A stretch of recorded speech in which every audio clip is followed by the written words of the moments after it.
जय श्री कृष्णा। विश्वरूप में आज हम श्रीमद् भागवत महापुराण के 11वें अध्याय से पढ़ना शुरू करेंगे। जो लोग मेरे साथ में प्रेयर पाना चाहते हैं वो कमेंट में जय श्री कृष्णा अवश्य लिखे और अपना नाम अवश्य लिखे, है ना। मैं आपके लिए प्रार्थना कर दूंगी। प्रार्थना में बहुत ही ज्यादा शक्ति होती है।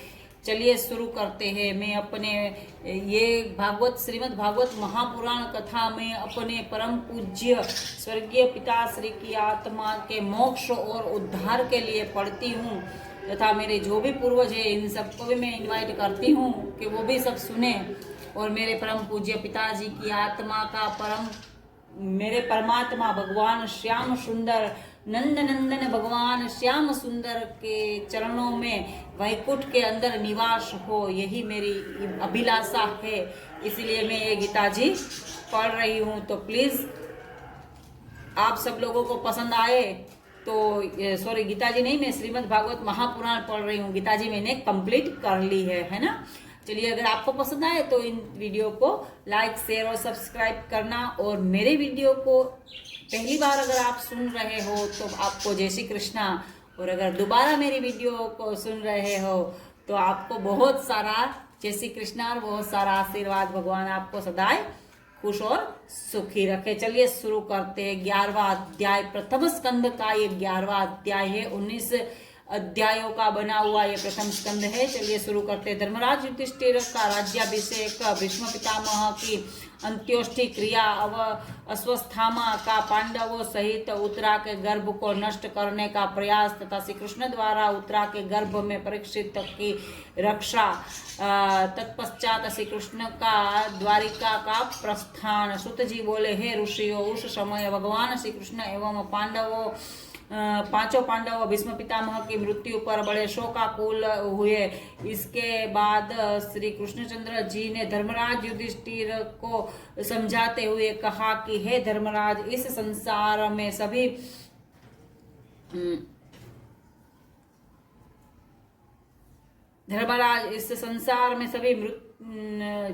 संसार में जैसी मृत्यु भीष्म पितामह ने पाई है, जैसी मृत्यु भीष्म पितामह ने पाई है, वैसी अन्य लोगों को मिलना दुर्लभ है। क्यों भीष्म पितामह की मृत्यु सर्वश्रेष्ठ है। उन्हें तो मृत्यु के ऊपर, बाण शैया के ऊपर कितने दिनों तक रहना पड़ा था, है ना। परंतु उनकी मृत्यु सर्वश्रेष्ठ इसलिए है कि जिस समय उसने अपने प्राणों का त्याग किया उस समय मेरे नंद नंदन भगवान श्याम सुंदर उनके सामने खड़े हुए थे। इसीलिए उनके जैसी मृत्यु दुर्लभ है। संसार में जिनके जन्म लिया है वह एक दिन अवश्य मृत्यु को प्राप्त होगा। यह विचार कर भीष्म पितामह की मृत्यु पर शोक नहीं करना चाहिए। जो प्राणी सांसारिक माया मोह में फंस कर भगवान भजन से वंचित रहकर अपना जन्म व्यर्थ ही गंवा देता है, उसी के मरने पर शोक करना चाहिए। भीष्म पितामह तो भगवत भक्त एवं धर्मात्मा थे, इसीलिए उनको मृत्यु पर शोक करना उचित नहीं है। श्री कृष्ण जी की यह बात सुनकर धर्मराज युधिष्ठिर ने हृदय में धीरज धारण किया। तत्पश्चात उन्होंने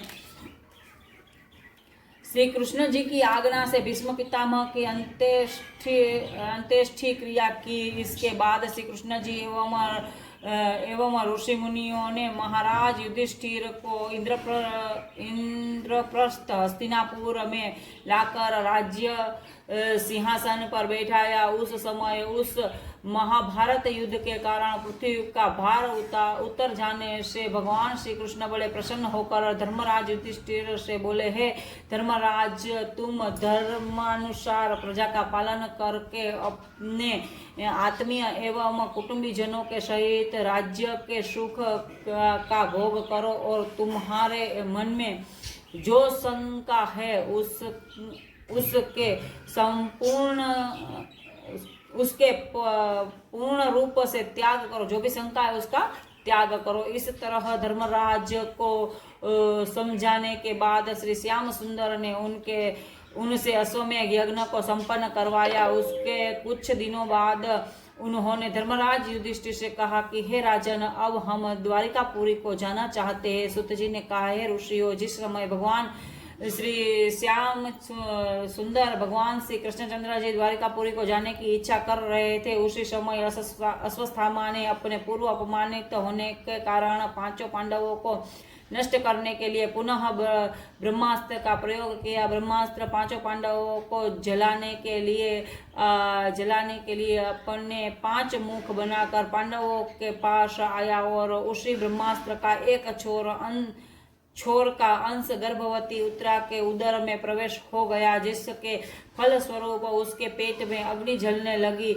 उत्तरा उस अग्नि पीड़ा से बेचैन होकर कुंती के पास दौड़ी आई। तब कुंती उसे साथ लेकर के श्री कृष्णचंद्र जी के पास गई और उसने उत्तरा के उदर में अग्नि पीड़ा होने का सारा वृत्तांत कहा। उस समाचार को सुनकर भक्तवत्सल श्री कृष्णचंद्र जी ने अपने सुदर्शन चक्र को आदेश दिया कि तुम जाकर के पांडवों की रक्षा करो और मैं स्वयं अंगूठे के बराबर रूप धारण कर उत्तरा के उदर में जाकर के हाथ में गदा लेकर के घुसने लगे। उस समय उत्तरा के गर्भ में स्थित परीक्षित ने उन श्याम सुंदर के दर्शन कर उन्हें अपनी माता के उदर में निवास करने वाले कोई दूसरा बालक समझा। उधर सुदर्शन चक्र द्वारा रक्षा करने के कारण अश्वत्थामा का छोड़ा हुआ 5 मुख वाला ब्रह्मास्त्र पांडवों का कुछ नहीं बिगाड़ न कर सका। यह दशा देखकर अश्वत्थामा ने उस ब्रह्मास्त्र की अग्नि को अपने मंत्र बल से ही बुझा दिया। सूत जी ने कहा, हे ऋषियों, राजा विराट की पुत्री उत्तराकुल के अहंकार वश हरिभक्ति में भली प्रकार विश्वास एवं प्रेम नहीं रखती थी, अतः उसी का अहंकार नष्ट करने के कारण ब्रह्मास्त्र का एक छोड़ का अंश उसके गर्भ में प्रवेश कर गया। तत्पश्चात कुंती द्वारा स्तुति करने पर श्री कृष्णचंद्र जी ने उसकी रक्षा की थी। स्तुति अस्तु। जिस समय श्री कृष्णचंद्र द्वारिकापुरी को चलने लगे, उस समय कुंती एवं द्रौपदी सहित 5 पांडव उनके आगे हाथ जोड़कर खड़े हो गए और कहने लगे, हे दीन दयालु, आपके जाने से हमको बड़ा कष्ट हो रहा है। अब यहाँ हम लोगों की रक्षा कौन करेगा? हम आपके चरणारविंदों के दर्शनों से जो सुख प्राप्त होता था, वह सुख इस राज्य सिंहासन के प्राप्त होने से नहीं होता है। अब आपके श्री चरण कमलों को देखे बिना हम सब कैसे जीवित रहेंगे? कुंती बोली, हे प्रभु, अब तक मैं आपको अपना भतीजा ही समझती थी, इसीलिए आपकी महिमा को न जान सकी, परंतु जब मुझे पूर्ण विश्वास हो गया है कि आप साक्षात ज्योति ही स्वरूप प्रभु के ही अवतार है एवं संसार के उत्पत्ति, पालन और संहार करता है। इस महाभारत के युद्ध में मेरे पुत्रों को आपकी कृपा से ही विजय प्राप्त हुई है। आप समस्त ऋषि मुनियों एवं अपने भक्तों को दर्शन देने के लिए और उन्हें संसार सागर से पार उतारने के लिए तथा धर्म की रक्षा के लिए ही मनुष्य रूप में अवतार लेते हैं। अन्यथा आपको क्या आवश्यकता थी जो आप मत्स्य शुकर आदि के अवतार धारण करते? आपने देवकी वसुदेव के यहाँ जन्म लेकर के उन्हें बंधन मुक्त किया और मेरे पुत्र पर जब आपत्ति पड़ी तब आपने अपनी कृपा से हम लोगों का कष्ट दूर किया। मुझे ऐसा मालूम पड़ता है कि आप इस राज्य को दे जाने के पश्चात हम लोगों को भूल जाएंगे, इसीलिए मैं कहती हूँ कि मुझे राज्य की अभिलाषा नहीं है। जहाँ आपका दर्शन न मिले वह सुख एवं राज्य किस काम का है? धन प्राप्ति से तो अहंकार बढ़ जाता है, उस समय मनुष्यों को आपका भजन नहीं होता। धन से अहंकार बढ़ जाता है, उस समय मनुष्य से आपका भजन नहीं होता। यही कारण है कि आप दिनों पर अत्यंत दया करते हैं। मनुष्य के लिए तो वही धर्म करना श्रेष्ठ है जिसमें आपका स्मरण बना रहे। राज्य तथा संपत्ति पाने पर तो मनुष्य सुखों के कारण जगत पिता परमात्मा से स्नेह करना भूल जाता है। हे प्रभु, आप तो सबके ईश्वर है और आपको किसी का भी डर नहीं है। सूर्य एवं चंद्रमा भी आपकी आज्ञा अनुसार ही दिन रात प्रकाश करते रहते हैं। यशोदा पर दयालु होकर के आप अपनी इच्छा से ही उखल से बंध गए थे। अन्यथा ऐसा कौन सा जीवधारी है जो आप की तरफ आंख उठाकर भी देख सके। जहां काल भी आपके डर से कंपायमान रहता है, वहां आप यशोदा की छोटी सी ही छड़ी से डर जाते हैं। छड़ी यानी कि लकड़ी से डर जाते हैं।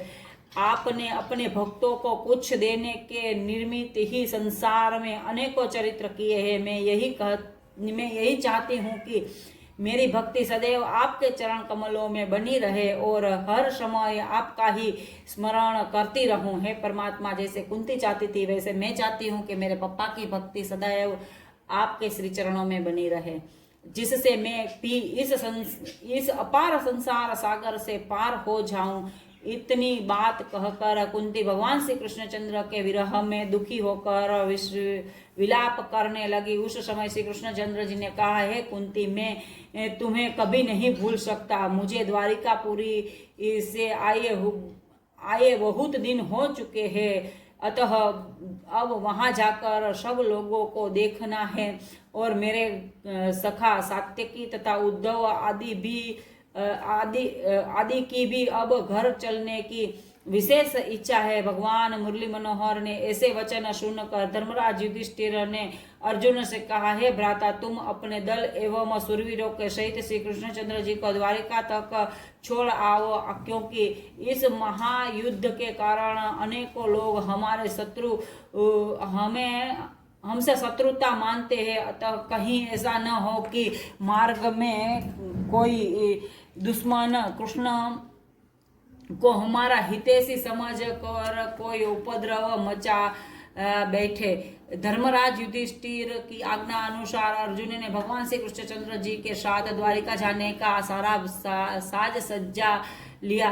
जिस समय आनंद कंद श्री कृष्णचंद्र जी सब लोगों से विदा होकर रथ में विराजमान होकर चले, उस समय धर्मराज के सहित सारे नगर निवासी त्रिलोकीनाथ श्री कृष्ण के विरह में दुखी होकर के आंखों से आंसू बहाते हुए उनके रथ में पीछे दौड़ने लगे। उस समय नगर की स्त्रियां आपस में कहती थी कि ब्रज की उन गलियों का धन्य भाग है जो श्री कृष्णचंद्र जी के साथ रास लीला कर अपने जन्म को सफल कर बनाती थी।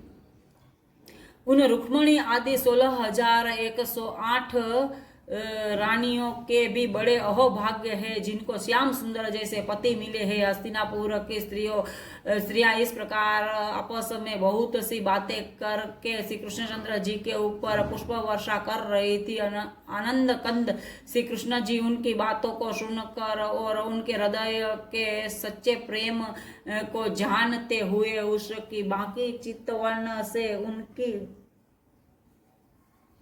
उनको निहारते हुए चले जा रहे थे। उस दिन हस्तिनापुर निवासियों को सच्चिदानंद प्रभु श्री कृष्णचंद्र जी के विरह से जो दुख हुआ उसका बखान नहीं हो सकता है, मतलब उसकी बात नहीं कह सकते हैं। भगवान मुरली मनोहर ने अब यह देखा कि सब लोग उनके स्नेहवश बहुत दूर तक उनके पीछे पीछे चले आए हैं। तब उन्होंने अपने रथ को खड़ा करके सबको धीरज बंधा कर विदा किया। उस समय सब लोग बहुत पश्चाताप करते हुए हस्तिनापुर को वापस लौट गए। बोले भगवान कृष्णचंद्र भगवान की जय। मुरलीधर मनोहर मोहन की जय।